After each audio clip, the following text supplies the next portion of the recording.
Hello students, आज के video में मैं आप लोग को समझाऊंगा दैट इज चैप्टर 2 का पॉलिनोमियल का जो मोस्ट एक्सपेक्टेड एमसीक्यू क्वेश्चन है वो सारा।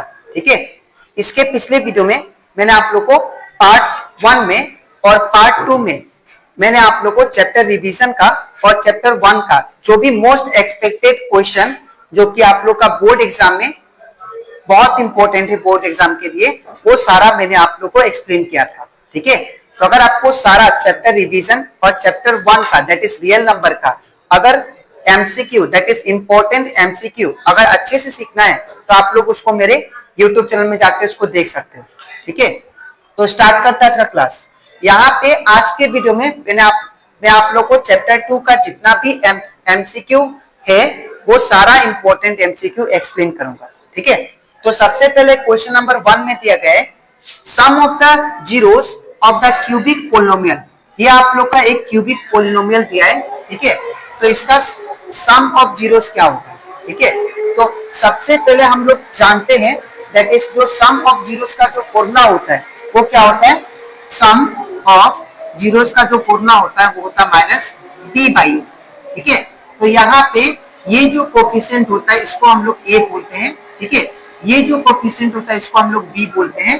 ठीक है, और ये जो कोफिशिएंट होता है इसको हम लोग बोलते हैं सी। ठीक है, और ये जो कोफिशिएंट होगा ये इसको हम लोग क्या बोलेंगे डी। तो अगर आप लोग ध्यान से देखो तो यहाँ पे सम ऑफ जीरोस का फॉर्मूला होता है माइनस बी बाई ए। तो यहाँ पे हम लोग वैल्यू को पुट करते हैं। ठीक है, तो आंसर कितना आता है देखिए, तो इक्वल टू माइनस का माइनस रहेगा, बी का वैल्यू कितना है -5, यहाँ पे ब्रैकेट में -5 लिखेंगे बी की जगह। ठीक है, और ए का वैल्यू कितना है दैट इज 3, तो माइनस से माइनस खत्म, तो आंसर कितना होगा 5/3। ठीक है, तो अगर आपको सम ऑफ जीरोस निकालना होगा कोई भी क्वेश्चन में तो आप लोग ये डायरेक्ट फॉर्मूला लगाओगे और उसके बाद वैल्यू पुट करके आपको आंसर मिल जाएगा। ठीक है, तो हमारा करेक्ट ऑप्शन कौन सा होगा दैट इज डी नंबर। ठीक है, उसके बाद क्वेश्चन नंबर 2 दिया गया है if the graph of the polynomial y equal to fx intersect x axis at 2 points then the number of zeros of f of x is. तो यहाँ पे बोला जा रहा है कि अगर मान लीजिए ग्राफ है, सपोज ये ग्राफ हो गया। ठीक है, अब ये ग्राफ में यहाँ पे मान लीजिए y एक्सिस है और यहाँ पे ये मान लीजिए x एक्सिस है। ठीक है, तो यहाँ पे जो x एक्सिस को जो ग्राफ जो काट रहा है, जो इंटरसेक्ट कर रहा है वो कितना पॉइंट पे कर रहा है दैट इज 2 पॉइंट पे। यहाँ पे देखिए intersect X axis at 2 point, मतलब ये 2 पॉइंट पे कहीं ना कहीं काट रहा है। तो अगर याद रखिएगा जितना एक्स एक्सिस पे कोई भी अगर पॉइंट इंटरसेक्ट करता है उतना नंबर ऑफ जीरोस होता है। ठीक है, तो यहाँ पे एक्स एक्सिस को कितना पॉइंट पे इंटरसेक्ट किया 2 पॉइंट पे, तो इसलिए इसका that is number of zeros कितना होगा 2। इन द सेम वे अगर यहाँ पे लिखा होता intersect X axis as 4 point at 4 point, तो आंसर कितना होता 4, नंबर ऑफ जीरोस कितना पॉइंट होता 4। ठीक है, तो यहाँ पे हम लोग का करेक्ट ऑप्शन कौन सा होगा दैट इज डी नंबर, क्योंकि यहाँ पे एक्स एक्सिस को 2 पॉइंट पे काट रहे हैं। ठीक है, तो इसीलिए आंसर कितना होगा 2। अब चलते हम लोग क्वेश्चन नंबर 3 में। इसमें दिया गया है if 1 zero of the polynomial this one, अगर एक जीरो ये आपको दिया है इस 1 देन द वैल्यू ऑफ ए। हम लोग को यहाँ पे बोला जा रहा है कि आप लोग को x का वैल्यू 1 दिया है। ठीक है, तो अगर x का वैल्यू 1 दिया है एक जीरो जो कि इसमें पुट करके आप लोग a का वैल्यू फाइंड करो। ठीक है, तो इसको कैसे करेंगे आप लोग ध्यान से देखिए, मैं फिर से बता रहा हूं। यहाँ पे बोला जा रहा है एक ये पोलिनोमियल का जो एक जीरो है वो 1 है, तो वैल्यू ऑफ a क्या होगा। तो हम लोग क्या करेंगे, यहाँ पे x का वैल्यू 1 पुट करेंगे और x का वैल्यू 1 पुट करने के बाद में a का वैल्यू फाइंड करेंगे। तो कैसे करेंगे ध्यान से देखिए, सबसे पहले p of x equal to क्या दिया हम लोग को ax² - 3a - 1 x - 1। अब यहाँ पे हमें क्या पुट करना, 1 पुट करना x का वैल्यू। ठीक है, तो p ऑफ x का वैल्यू 1 इक्वल टू a का a रहेगा इनटू x का वैल्यू कितना 1, तो 1 का स्क्वायर माइनस 3 का 3 a का a -1 x का वैल्यू कितना दैट इज 1, x का वैल्यू मुझे 1 पुट करना है -1। इतना करने के बाद यहाँ पे अब p ऑफ 1 का वैल्यू क्या लिखेंगे हम लोग, 0 लिखेंगे, याद रखिएगा, ठीक है। तो p ऑफ 1 का वैल्यू आप 0 लिखेंगे, इक्वल टू, अब यहाँ पे a का a इंटू 1 का स्क्वायर कितना होगा, दैट इज 1 माइनस ये 1 के साथ अंदर मल्टीप्लाई होने से सेम ही आएगा, तो अब क्या होगा 3, ये जो आपको बाहर 3 दिखाई दे रहा है ये दोनों का साथ मल्टीप्लाई होगा, तो -3 इंटू ए -3a, फिर माइनस माइनस प्लस 3 1 जा 3, फिर माइनस का माइनस 1 का 1, इसके बाद ये 0 का 0 रहेगा, इक्वल टू a 1 जा a माइनस 3a प्लस का प्लस, 3 में से 1 गया तो यहाँ पे 2, ठीक है। इसके बाद यहाँ पे 0 का 0 इक्वल टू a -3 है, तो यहाँ पे -3 में से एक काट देते हैं, तो कितना होगा, दैट इज ओनली -2a होगा। इसको सॉल्व करने के बाद -2a आएगा प्लस 2। अब इसके बाद ये -2a को मैं लेफ्ट साइड लेके आता हूँ, तो ये माइनस में है, इस तरह से क्या होगा प्लस में, तो यहाँ पे क्या होगा 2a इज इक्वल टू 2, ठीक है। अब a को सिंगल छोड़ेंगे तो 2 कहाँ जाएगा, इसका नीचे, तो a इक्वल टू क्या होगा 2/2, ये दोनों cancel, answer is a equal to 1, ठीक है। तो इस तरह आपको ये क्वेश्चन को फाइंड करना था, ठीक है। By placing the value of x that is 1, हम लोग सब में पूरा एक्सप्रेशन में जहां जहां x होगा वहां पे 1 लगा के इसको सिंप्लीफाई करके हम लोग को a का वैल्यू निकालना था, तो a का वैल्यू कितना आया 1, तो करेक्ट ऑप्शन होगा दैट इज e, ठीक है। फिर क्या बोला, the product of the zeros of 4u square plus 8u, तो यहाँ पे 4u स्क्वायर प्लस 8u का हम लोग को क्या निकालना है, that is product of zeros. तो यहाँ पे जैसे सम ऑफ जीरोस का फॉर्मूला होता है -b/a, वैसे ही प्रोडक्ट ऑफ जीरोस का फॉर्मूला का होता है, प्रोडक्ट ऑफ जीरोस का जो फॉर्मूला होता है short form that is c/a होता है फॉर्मूला, ठीक है। तो यहाँ पे अगर आप लोग ध्यान से देखो तो ये वाला हमारा a है, ये वाला हमारा b है, लेकिन यहाँ पे c का वैल्यू नहीं दिया है, ठीक है। तो अगर c का वैल्यू नहीं दिया तो क्या लेंगे हम लोग, दैट इज 0, और a का वैल्यू कितना दिया है 4, तो यहाँ पे 4, तो 0/एनीथिंग क्या होगा 0, तो यहाँ पे करेक्ट ऑप्शन कौन सा हो जाएगा, दैट इज 0, ठीक है। इसके बाद इतना करने के बाद अब हम लोग करते हैं next number, the product of the zeros of x square -15 is. अब यहाँ पे हम लोग को प्रोडक्ट ऑफ जीरोस किसका निकालना है, ये एक्सप्रेशन का, तो इसका भी सेम फॉर्मूला। तो सबसे पहले हम लोग क्या करेंगे, प्रोडक्ट ऑफ जीरोस, फॉर्मूला क्या था c/a, सेम फॉर्मूला यूज करेंगे। अब यहाँ पे ये जो वैल्यू है, यहाँ पे कुछ नहीं मतलब 1 है, तो ये जो वैल्यू होगा ये किसका वैल्यू होगा, दैट इज a का, ठीक है। लेकिन b का वैल्यू आपको नहीं दिया है, ठीक है। तो ये जो वैल्यू है जो है -15 किसका वैल्यू है, c का, ठीक है ना। तो यहाँ पे c/a फॉर्मूला बोला, तो c का वैल्यू कितना है -15, और a का वैल्यू हम लोग को नहीं दिया है। यहाँ पे देखिए a का वैल्यू क्या होगा 1, तो यहाँ पे क्या होगा, दैट इज 1, तो -15/1 कितना होगा, दैट इज ओनली -15, तो यहाँ पे क्या होगा -15, तो करेक्ट ऑप्शन कौन सा हो जाएगा, दैट इज ए नंबर, ठीक है।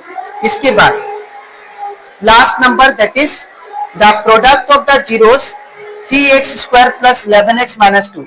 अब इसका भी जो last that is question number 6 जो है, इसका भी आपको प्रोडक्ट ऑफ जीरोस फाइंड करना है, ठीक है। तो इसका भी same that is product of zeros क्या फॉर्मूला होता है, दैट इज c/a। तो यहाँ पे अगर देखो आप लोग, तो ये जो वैल्यू है a का है, ये जो है b का है, और ये जो है आपका c का वैल्यू है, ठीक है। तो यहाँ पे c/a है, तो यहाँ पे क्या होगा, c का वैल्यू कितना दिया, दैट इज -2, तो यहाँ पे c का वैल्यू -2 लिखेंगे, और a का वैल्यू कितना दिया, दैट इज 3, तो यहाँ पे क्या होगा, दैट इज 3। तो हमारा जो करेक्ट ऑप्शन हो जाएगा कौन सा होगा, that is -2/3, that is B number, question number 6 का, ठीक है। तो ये कंप्लीट हो जाता हमारा, दैट इज क्वेश्चन नंबर 6 तक। अब इसके नेक्स्ट स्लाइड में मैं आप लोग को समझाऊंगा बाकी जो दैट इज क्वेश्चन बचा है चैप्टर 2 का एमसीक्यू, जो कि बहुत इंपॉर्टेंट है वो सारा, ठीक है। तो इसके बाद इट इज क्वेश्चन नंबर 7। अब यहाँ पे दिया गया है which of the following is a polynomial. अब यहाँ पे हम लोग को ये जज करना है कि इन चारों ऑप्शन में से कौन सा पोलिनोमियल होगा, ठीक है। तो यहाँ पे अगर इन चारों में से देखें तो यहाँ पे मैंने आप लोग को पोलिनोमियल का सीक्वेंस बताया था कि पोलिनोमियल, कोई भी एक्सप्रेशन पोलिनोमियल तब होता है जब उसका पावर क्या हो, होल नंबर हो। ठीक है, तो अगर आप लोग ध्यान से देखो तो ये तो डिनोमिनेटर में है, अगर इसको हम लोग रिवर्स करें तो इसका पावर क्या आ जाएगा, दैट इज नेगेटिव में, विच इज नॉट पॉसिबल। तो ये तो हमारा पोलिनोमियल नहीं होगा। ठीक है, लेकिन इसका अगर देखो आप लोग तो इन सभी का जो वेरिएबल का पावर है, पहला इसमें तो 2 है, दूसरा इसमें 1 है ना, और तीसरा इसमें x का पावर क्या है, 0 है। ठीक है, तो यहाँ पे अगर आप लोग ध्यान से देखो तो यहाँ पे पोलिनोमियल का इसको हम लोग पोलिनोमियल बोल सकते हैं। क्यों बोलेंगे, बिकॉज यहाँ पे जो वेरिएबल है तो वेरिएबल का जो पावर है वो क्या है, होल नंबर है, इसलिए इसको हम लोग क्या बोल सकते हैं, दैट इज पोलिनोमियल। ठीक है, इसके बाद फिर नंबर सी देखिए, ये भी हमारा पोलिनोमियल नहीं हो सकता है और ये भी हमारा पोलिनोमियल नहीं हो सकता है। क्यों, बिकॉज यहाँ पे पावर क्या होगा, that is x to the power 1/2 होगा, जो कि होल नंबर नहीं है। तो वेरिएबल याद रखिएगा, अगर वेरिएबल का power that is whole number होता है तभी जाके वो पोलिनोमियल होगा, अदरवाइज नहीं होगा। ठीक है, तो हमारा करेक्ट ऑप्शन कौन सा हो जाएगा, दैट इज बी। अब हम लोग करते हैं नेक्स्ट क्वेश्चन। यहाँ पे क्या बोला है, if 1 is a zero of the polynomial this one. जैसे कि हम लोग इसके पिछले स्लाइड में मैंने आप लोग को एक क्वेश्चन कराया था जिसमें एक जीरो दिया हुआ था और उसमें हम लोग को ए का वैल्यू फाइंड करने के लिए बोला था। इन द सेम भी इसको भी हम लोग करेंगे। इसमें बोला गया है कि ये एक्सप्रेशन का जो एक जीरो है दैट इज 1 है, तो यहाँ पे बी का वैल्यू हम लोग को फाइंड करना है। ठीक है, तो इसको कैसे करेंगे, ध्यान से देखिए आप लोग। सबसे पहले मैं एक्सप्रेशन को लिख लेता हूं। एक्सप्रेशन क्या दिया है, p of x equal to b x square plus 4b plus 1 plus 1। ठीक है, अब मैं क्या करूंगा, मुझे एक जीरो दिया दैट इज 1। अब मुझे x का value that is in place of x में क्या करूंगा, 1 पुट करूंगा, क्योंकि यहाँ पे एक जीरो 1 दिया गया है। ठीक है, तो यहाँ पे p x का वैल्यू 1 पुट करता हूं, तो b का b इंटू x का वैल्यू दैट इज 1, 1 का square plus 4b plus 1 plus 1 का 1। इसके बाद क्या करना होता है, ये p ऑफ 1 जो है यहाँ पे आपको 0 पुट करना है। ठीक है, तो यहाँ पे क्या होगा, 0 is equal to b into 1 का स्क्वायर 1 प्लस 4, ये जो 4 बाहर है ये दोनों का साथ मल्टीप्लाई होगा। ठीक है, तो 4 इंटू बी 4b प्लस 4 1 जा 4 प्लस 1 का 1। इसके बाद फिर 0 का 0 इक्वल टू b 1 जा b, फिर प्लस 4b प्लस 4 प्लस 1 5। अब यहाँ पे अगर आप लोग ध्यान से देखो तो यहाँ पे 0 का 0 आएगा और b plus 4b it become 5b plus 5। ठीक है, अब मैं 5 को इस साइड शिफ्ट करता हूँ लेफ्ट साइड में, तो ये प्लस 5 है, इस साइड ध्यान से क्या होगा, माइनस 5। तो यहाँ पे क्या होगा, 0 और ये प्लस 5 था, इस साइड क्या तो माइनस 5 इक्वल टू इस साइड राइट साइड क्या बचा, 5b। अब 0 माइनस 5 कितना होता है, माइनस 5 इक्वल टू 5b।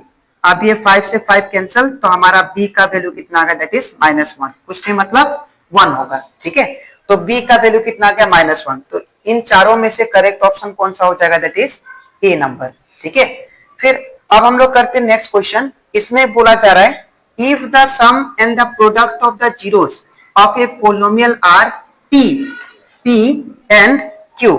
मतलब बोला जा रहा है कि ये जो p है, आप लोग को क्वेश्चन में सम ऑफ जीरोस और product of zeros already provided है।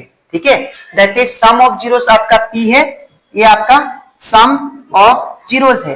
ठीक है, और ये जो p है, ये जो q है, ये क्या है, आपका प्रोडक्ट ऑफ जीरोस है। तो देन द पोलिनोमियल इज, तो इन चारों में से पोलिनोमियल कौन सा होगा वो आपको फाइंड करना है। ठीक है, तो इसके लिए एक फॉर्मूला था that is x square minus sum of zeros, तो sum of zeros into x plus product of zeros. ठीक है, तो ये फॉर्मूला था दैट इज कोई भी पोलिनोमियल फाइंड करने के लिए। ठीक है, तो यहाँ पे आपको गिवन क्या है, अगर आप लोग ध्यान से देखो तो आपको गिवन है that is sum of zeros that is p। तो सम ऑफ जीरोस की जगह पे क्या पुट करेंगे हम लोग, p, x का x plus product of zeros क्या दिया हम लोग को, दैट इज q। यहाँ पे क्या होगा q। तो ये आपका पोलिनोमियल का एक्सप्रेशन आ गया, that is x square minus P x plus Q. तो इन चारों में से हमारा करेक्ट ऑप्शन हो जाएगा दैट इज डी नंबर। ठीक है, इसके बाद हम लोग नेक्स्ट क्वेश्चन करते हैं। यहाँ पे क्या बोला, what is the product of the zeros of 4x square plus 8u। तो यहाँ पे 4x स्क्वायर प्लस 8u का आपको प्रोडक्ट ऑफ जीरोस निकालना है। तो यहाँ पे प्रोडक्ट ऑफ जीरोस का जो फॉर्मूला होता है, जो प्रोडक्ट ऑफ जीरोस का जो फॉर्मूला था वो मैंने बताया था, that is c by a। ठीक है, तो यहाँ पे अगर पूरा एक्सप्रेशन देखो तो ये तो आपका a का वैल्यू है, ये तो आपका b का वैल्यू है, लेकिन c का वैल्यू आपको नहीं दिया है। ठीक है, तो यहाँ पे c का वैल्यू नहीं दिया तो क्या लेंगे 0, और a का वैल्यू कितना है, दैट इज 4। तो 0 बाय एनीथिंग क्या होता है 0। तो हमारा करेक्ट ऑप्शन कौन सा हो जाएगा, दैट इज b। ठीक है, तो ये कंप्लीट हो जाता हमारा चैप्टर 2 का जितना भी that is most important that is MCQ question था, वो सारा मैंने आप लोग को चैप्टर 2 का मैंने करवा दिया। ठीक है, तो आई होप आपको सारा क्वेश्चन अच्छे से क्लियर हो गया होगा। ठीक है, तो अब इसके नेक्स्ट वीडियो में दैट इज पार्ट 3 में मैं आप लोग को दैट इज चैप्टर 4 का और चैप्टर 3 का जितना भी एमसीक्यू क्वेश्चन है वो सारा कराऊंगा। ठीक है, तो आज के लिए इतना ही, मिलते हैं नेक्स्ट वीडियो में। Thank you.